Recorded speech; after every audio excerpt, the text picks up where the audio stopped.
The baby was the soul of honor, and protested with all its might.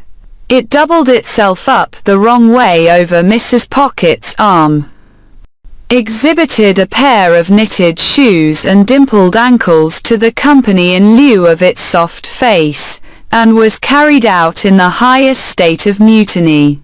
And it gained its point after all, for I saw it through the window within a few minutes, being nursed by little Jane.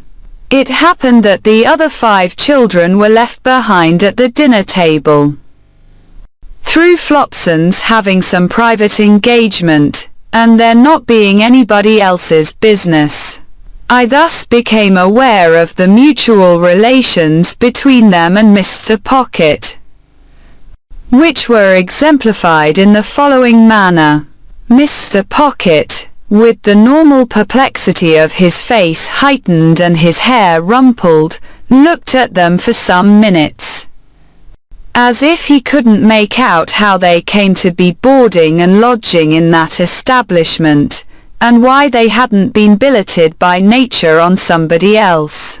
Then, in a distant, missionary way, he asked them certain questions, as why little Joe had that hole in his frill, who said, "Pa, Flopson was going to mend it when she had time," and how little Fanny came by that Whitlow, who said, "Pa, Millers was going to poultice it when she didn't forget."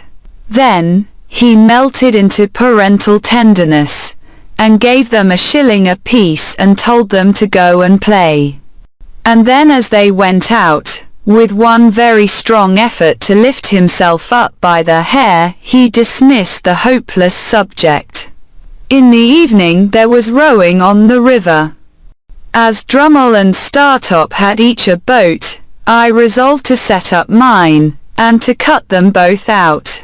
I was pretty good at most exercises in which country boys are adepts, but as I was conscious of wanting elegance of style for the Thames, not to say for other waters, I at once engaged to place myself under the tuition of the winner of a prize wherry who plied at our stairs, and to whom I was introduced by my new allies. This practical authority confused me very much, by saying I had the arm of a blacksmith. If he could have known how nearly the compliment lost him his pupil, I doubt if he would have paid it. There was a supper tray after we got home at night, and I think we should all have enjoyed ourselves, but for a rather disagreeable domestic occurrence. Mr. Pocket was in good spirits, when a housemaid came in, and said, "If you please, sir, I should wish to speak to you." "Speak to your master," said Mrs. Pocket, whose dignity was roused again. "How can you think of such a thing? Go and speak to Flopson. Or speak to me, at some other time." "Begging your pardon, ma'am," returned the housemaid, "I should wish to speak at once, and to speak to master." Hereupon, Mr. Pocket went out of the room, and we made the best of ourselves until he came back. "This is a pretty thing, Belinda," said Mr. Pocket, returning with a countenance expressive of grief and despair. "Here's the cook lying insensibly drunk on the kitchen floor, with a large bundle of fresh butter made up in the cupboard ready to sell for grease." Mrs. Pocket instantly showed much amiable emotion, and said, "This is that odious Sophia's doing." "What do you mean, Belinda?" demanded Mr. Pocket.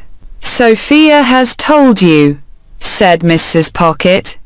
"Did I not see her with my own eyes and hear her with my own ears, come into the room just now and ask to speak to you?" "But has she not taken me downstairs, Belinda," returned Mr. Pocket, "and shown me the woman, and the bundle too? And do you defend her, Matthew?" said Mrs. Pocket, for making mischief. Mr. Pocket uttered a dismal groan. Am I, Grandpapa's granddaughter? To be nothing in the house, said Mrs. Pocket.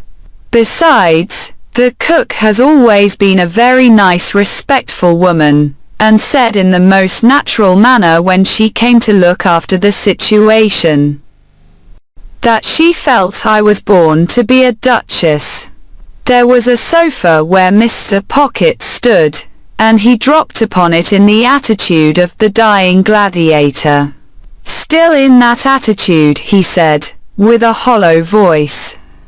Good night, Mr. Pip, when I deemed it advisable to go to bed and leave him.